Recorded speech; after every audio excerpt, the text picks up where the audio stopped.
नमस्कार, good morning, सत श्री अकाल।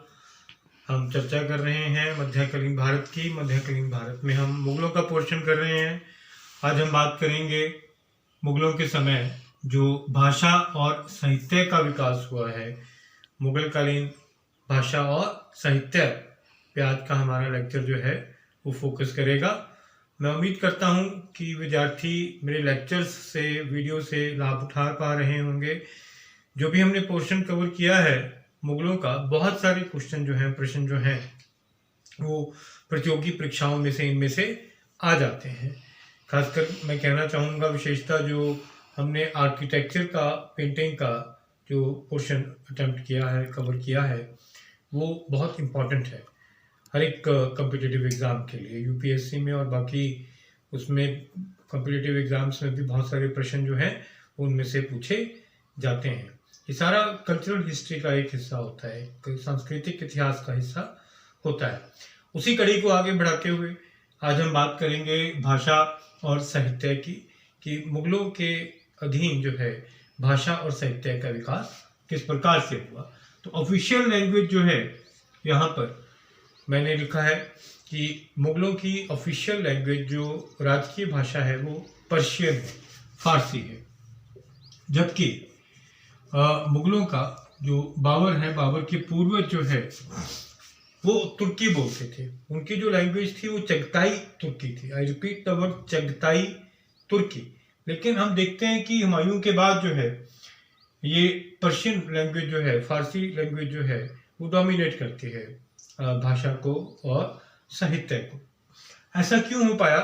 कई मत दिए जाते हैं, लेकिन जो एक सर्वमान्य मत है, जो कि बहुत रिकॉग्नाइज्ड विचार माना जाता है, वो ये है कि अकेला मुगलों का ही नहीं, उस टाइम जितना भी एम्पायर से, ऑटोमन एम्पायर था या भारत में भी बरीद शाही, कुतुब शाही और बिरार या बहमनी किंगडम जो था, वहाँ पर ये फारसी भाषा जो है वो चल रही थी। फारसी भाषा का अनुसरण जो है वो किया जा रहा था।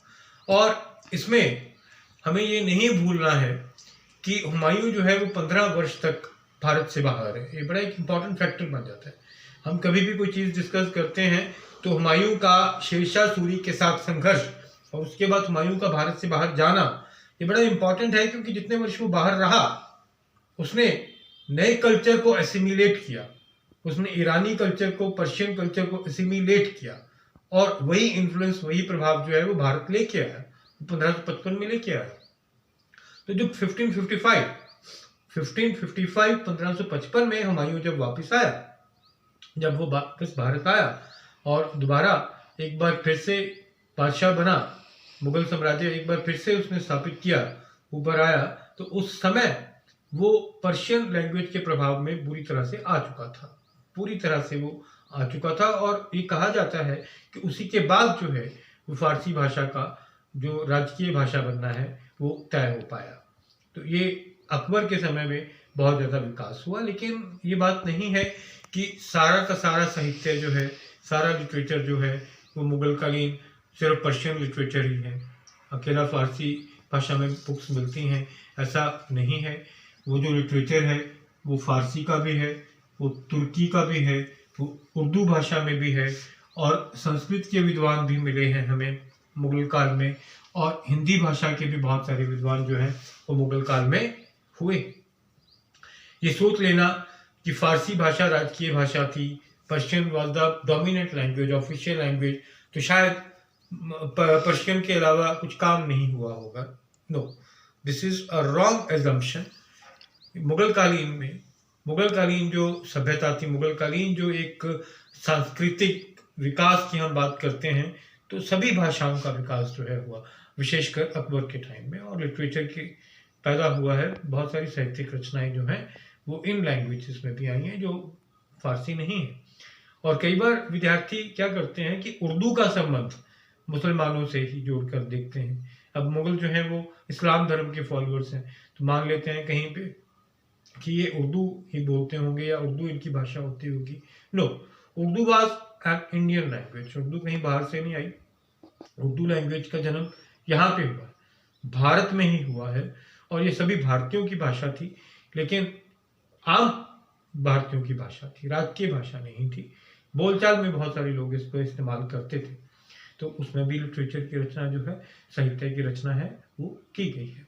तो सबसे पहले हम बात करते हैं बाबर की। बाबर के समय यूं तो साहित्य कुछ रचा गया, लेकिन 4 वर्षों में कोई उत्कृष्ट कार्य जो है, बहुत बड़ा कार्य काम जो है, वो लिटरेचर में शायद नहीं हो पाया। लेकिन उसकी जो आत्मकथा है, तुज़्क-ए बाबरी या बाबरनामा हम जिसे कहते हैं, तुज़्क-ए-बाबरी और बाबरनामा, ये एक बहुत ही उम्दा रचना मानी जाती है। और इसकी रचना जो है वो चगताई तुर्की भाषा में हुई है। It was in the Turkish language that the book was written. और ये जो है बाबरनामा, इसका आगे चलकर अरबी भाषा में और फारसी भाषा में और इंग्लिश में अनुवाद भी किया गया। अरबी और फारसी भाषा में अकबर के समय अनुवाद किया गया, और इंग्लिश में बीवरेज और अर्स्किन ने जो है वो बाबरनामा का, तुज़्क-ए-बाबरी का जो है वो अनुवाद किया। आई repeat the words, beverage and Erskine, इन्होंने उसको ट्रांसलेट किया था। और तुज़्क-ए-बाबरी को एक बहुत महान रचना माना जाता है। अगर हम आत्मकथाओं के संदर्भ में देखते हैं, बायोग्राफीज के संदर्भ में देखते हैं, तो बाबर ने इसमें पूरा उल्लेख किया है भारत की सरजमी का, पशु पक्षी, नेचर, अफगानिस्तान की भी बात की गई है, और इस तरह से काबुल की भी बात की गई है, बाग बगीचों की बात की गई है। और ये एक नेचर की हिस्ट्री ऑफ नेचर के संदर्भ में देखें, रेफरेंस में देखें, तब भी ये किताब, ये पुस्तक, ये ग्रंथ जो है हमें बहुत इम्पोर्टेंट लगता है इतिहास में। उसके बाद बात करते हैं हुमायूं की। तो बाबर के बाद हुमायूं जो है आता है। हुमायूं के टाइम जो है हुमायूं नामा की रचना हुई है। हुमायूं नामा जो है उसकी जीवनी के बारे में है, हुमायूं के जीवन के बारे में ये बुक लिखी गई है। लेकिन ये बुक जो लिखी है वो गुलबदन बेगम ने लिखी है, जो हुमायूं की सिस्टर है, हुमायूं की बहन है। बाबर की बेटी गुलबदन बेगम, हुमायूं की बहन। और ये रचना जो है हुमायूं नामा, मैं एक बार फिर से रिपीट कर रहा हूँ, हुमायूं के जीवन के बारे में है और गुलबदन बेगम ने इसको लिखा है। हम ये कह सकते हैं कि पर्शियन लैंग्वेज का जो डोमिनेंस है वो इंक्रीज होना शुरू हो गया था हुमायूं के टाइम से, और हुमायूं के समय के बाद ही ये एक डोमिनेंट लैंग्वेज बनकर सामने आ रही है। अब बात करेंगे हम अकबर की। अकबर के समय बहुत उम्दा साहित्य रचा गया, बहुत ज़्यादा भी रचा गया, बहुत अधिक साहित्य रचा गया और बहुत उम्दा साहित्य रचा गया। उसके पीछे तो शायद ये कारण है क्योंकि अकबर ने 50 वर्ष तक रूल किया, और दूसरा उसकी सेकुलर अप्रोच जो है, उसकी धर्मनिरपेक्षता वाली जो अप्रोच है, जो ऑलमोस्ट ज़्यादा रही है उसके जीवन काल में, उसने भी एक रोल निभाया। और ये साहित्य जो है वो अकेला फारसी में नहीं है, जैसा कि मैंने अभी बताया, संस्कृत में, हिंदी में और उर्दू में, हर एक भाषा में जो है वो साहित्य रचा गया। सबसे पहले हम बात करेंगे अबुल फजल साहब की। अबुल फजल जो है प्रोज लिखने में माहिर थे, और उन्होंने अकबर के जीवन के बारे में जो बुक लिखी है, जिसे हम अकबर की आत्मकथा भी कहते हैं, वो है आइन-ए-अकबरी, अबुल फजल ने लिखी। ये तो एक ओरिजिनल बुक की बात, और भी उन्होंने बुक्स लिखी, लेकिन हम इतिहास में जब प्रश्न आते हैं पेपर्स में, एग्जामिनेशन में कोई क्वेश्चन उठता है, तो ज़्यादा वो आइन-ए-अकबरी से रिलेटेड ही होता है। अबुल फजल की सबसे इम्पॉर्टेंट बुक आइन-ए-अकबरी। इसके अलावा उसने अनुवाद भी किया है, उसने ट्रांसलेशंस भी हैं जो है वो की हैं बहुत सारी। जो पुराने शास्त्र, प्राचीन शास्त्र थे भारतीय भाषाओं के, उनकी ट्रांसलेशंस जो हैं वो अबुल फजल ने की है, ये माना जाता है। ठीक है। इसके अलावा हम यहाँ पर नाम लेंगे फैजी का। फैजी जो है वो अकबर के दरबार के मेन पोइट माने जाते हैं। काव्य में इन्हें महारत हासिल थी, और फैजी जो है उनके बारे में ये कहा जाता है कि उन्होंने महाभारत और श्री भगवत गीता का अनुवाद जो है वो पर्शियन लैंग्वेज में किया। महाभारत और श्री भगवत गीता, साथ में नल दमयंती की जो कथा है, उसका अनुवाद भी जो है वो फैजी द्वारा किया गया। तो फैजी एक उम्दा पोइट है। इनकी जो विशेषता है वो पोइट्री है, काव्य शैली है। और महाभारत, श्री भगवद गीता और नल दमयंती जो है स्टोरी, जो पुराणों से ली गई है एक, वो उसका अनुवाद, उसकी ट्रांसलेशन जो है वो भी फैजी द्वारा ही की गई। फैजी के अलावा बदायूनी एक इतिहासकार, मुख्यतः बदायूनी जो है वो एक हिस्टोरियन है और इतिहास ही लिखते थे बेसिकली। तो उनके द्वारा एक किताब जो लिखी गई है वो बहुत फेमस है। उसका नाम है मुंतखब उल लुबाब। मुंतखब उल लबाब ये पुस्तक जो है ये एक विशेष स्थान रखती है, बदायूनी द्वारा लिखी गई मुंतखब उल लबाब। और इसी तरह हम देखते हैं कि बदायूनी ने भी अनुवाद किया था। बदायूनी ने जो अनुवाद किया है, बदायूनी ने रामायण का अनुवाद जो है वो किया है। रामायण का फारसी भाषा में, पर्शियन में ट्रांसलेशन जो है वो बदायूनी ने की थी, ये कहा जाता है। तो मुंतखब उल लबाब एक हिस्टोरिकल वर्क है जो उनके द्वारा लिखा गया, और उसके अलावा जो है वो रामायण की ट्रांसलेशन जो है, अनुवाद जो है वो बदायूनी द्वारा किया गया।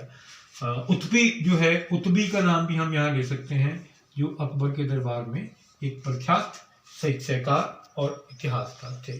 तो अकबर के दरबार में अबुल फजल हैं, फैजी हैं, उत्बी है, बदायूनी है, जो एक तरह से फारसी भाषा में काम कर रहे हैं। उसके अलावा अकबर के काल में मानसिंह,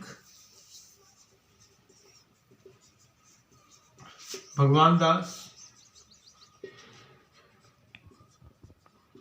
नरहरि ये भी साहित्य लिख रहे थे। और इनकी भाषा जो है वो हिंदी है। और हिंदी भाषा में सबसे बड़े जो जेम माने जाते हैं अकबर के काल के, वो संत तुलसीदास माने जाते हैं। संत तुलसीदास जिन्होंने रामचरितमानस की रचना की, वो भी अकबर के समकालीन थे। तो अकबर के समय जो है हम देखते हैं कि अकेला पर्शियन लिटरेचर में काम नहीं हो रहा, बल्कि हिंदी और संस्कृत में भी जो है वो काम हो रहा है। तो रामचरितमानस, इसके साथ हम सूरदास का नाम भी लेंगे। तो सूरदास भी हैं,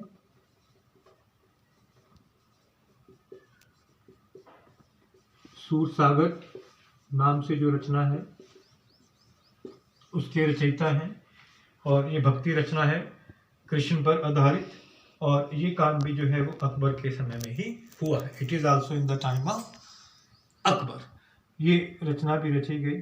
तो इसके अलावा हम देखते हैं कि मानसिंह, भगवान दास, नरहरि, तुलसीदास, सूरदास जो है सब काम कर रहे थे।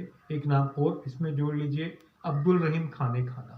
जब हमने मनसबदारी सिस्टम को पढ़ा था, समझा था, उसमें ये नाम लिया था कि अब्दुल रहीम खाने खाना उनके एक मनसबदार थे, लेकिन अब्दुल रहीम हिंदी भाषा के ज्ञाता भी थे, और हिंदी भाषा में जो काव्य में इनका योगदान है बहुत ज़्यादा है।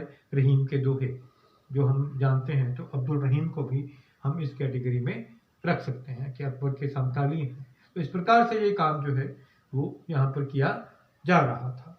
अब बात करते हैं शाहजहां की और जहांगीर की। तो जहांगीर के समय विशेष कार्य जो है वो साहित्य में नहीं हो सका। एक पुस्तक का उल्लेख हम यहाँ पर जरूर करेंगे, वो पुस्तक है तुज़के जहांगीरी। तुज़के जहांगीरी, तुज़ुक ए जहांगीरी जो है ये जहांगीर की आत्मकथा है, उनकी बायोग्राफी है, और इसका जो उल्लेख है वो बार आता है जब हम मुगल साहित्य की बात करते हैं। शाहजहां के टाइम बहुत जो है उल्लेखनीय साहित्य वो रचा जा रहा था। शाहजहां का पीरियड वैसे तो गोल्डन पीरियड ऑफ आर्किटेक्चर माना जाता है, लेकिन कुछ पुस्तकों के नाम लिख रहा हूँ यहाँ पर, कुछ बुक्स, कुछ साहित्य जो उस टाइम बहुत फेमस हुई हैं वहाँ पर शाहजहां के टाइम में। पादशाहनामा,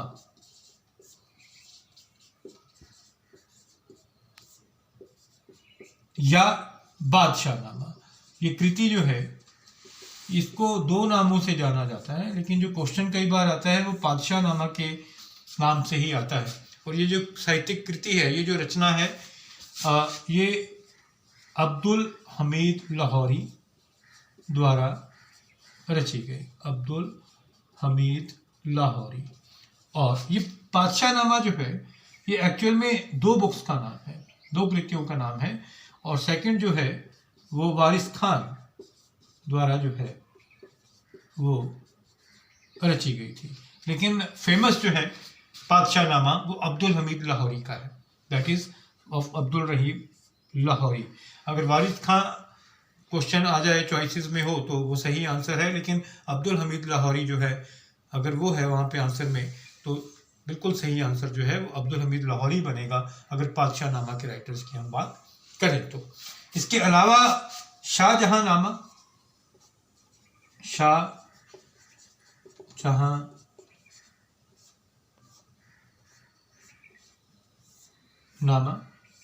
भी जो है बुक दो बार मिलती है हमें, ये भी दो बार मिलती है।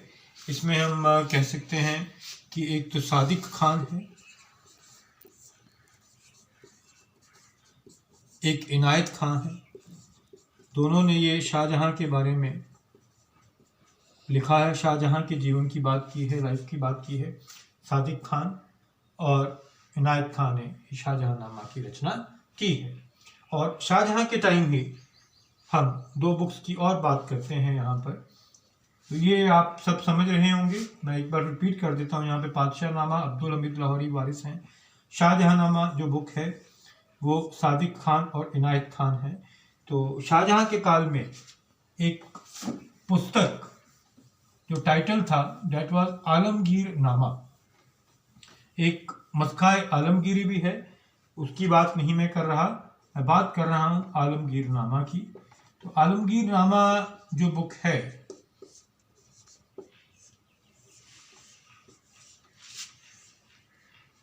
काजिम शिराजी, कुछ इतिहासकार इसे शाहजहां के समय की पुस्तक मानते हैं और कुछ इतिहासकार इसे औरंगजेब के समय की पुस्तक मानते हैं आलमगीर नामा को, क्योंकि आलमगीर जो है वो औरंगजेब को कहा जाता था। आलमगीर जो नाम है वो औरंगजेब का ही है, औरंगजेब को कहा जाता था। तो एक तो काजिम शिराजी और दूसरी बुक जो है इसी नाम से मिर्ज़ा मोहम्मद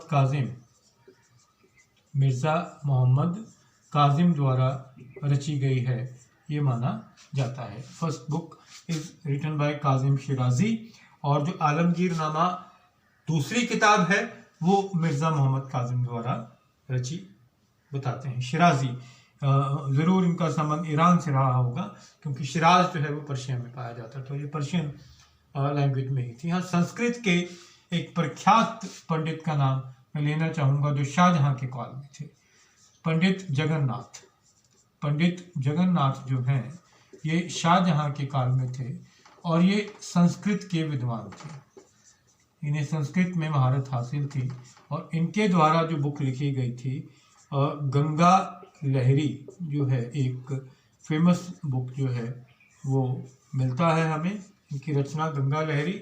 और हम देख पा रहे हैं कि शाहजहां के समय में संस्कृत में भी काम हुआ है और पंडित जगन्नाथ को बहुत बड़ा रुतबा ओहदा जो है वो शाहजहां के दरबार में हासिल था।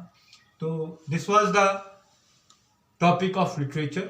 एक बार मैं समरी कर देता हूँ, इंपॉर्टेंट बुक्स के नाम दोबारा बताता हूँ। बाबर के टाइम तो उसके बाबरी है, हुमायूं के टाइम हुमायूंनामा गुलबदन बेगम द्वारा लिखा गया, अकबर के टाइम मुख्य इतिहासकार और साहित्यकार अबुल फजल हैं, फैजी हैं, उतबी हैं, तुलसीदास हैं, सूरदास हैं, रस खान हैं, अब्दुल रहीम खाना है।